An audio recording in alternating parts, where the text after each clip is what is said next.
European governments have hit back at J.D. Vance after the U.S. Vice President lectured political and military leaders on free speech at the security conference in Munich. Instead of talking about Russia or Ukraine, Vance accused Europe of stifling freedom of expression and urged governments to cooperate with the far right.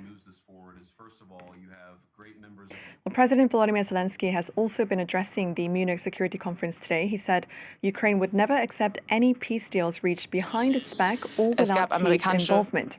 He also called on Europe to create its own armed forces. Take a listen.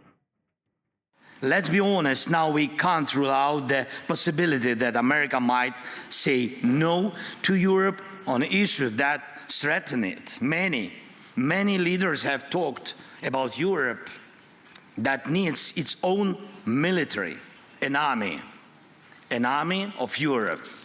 I really believe that time has come. The armed forces of Europe must be created. We can get more with our correspondent Nick Holdsworth standing by for us in Munich. Nick, we've seen some strong reactions to Vance's speech yesterday. What are the key takeaways from the talks today?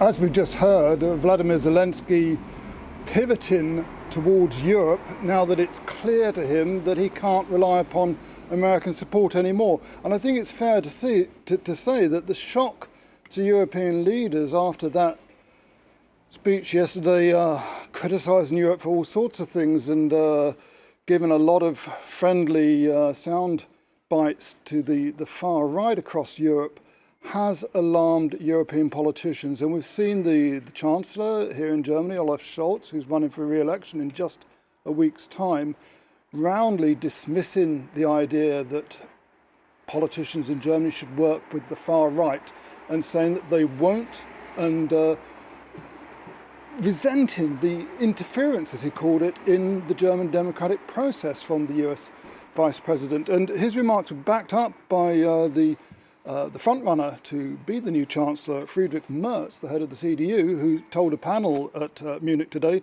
that we should stick to the rules imposed by our democratic institutions, meaning we have this firewall, as the Germans call it, against working with the far right. And I think it's also fair to say that European politicians are going to be looking more seriously at that idea advanced by Volodymyr Zelensky. It's not a new idea.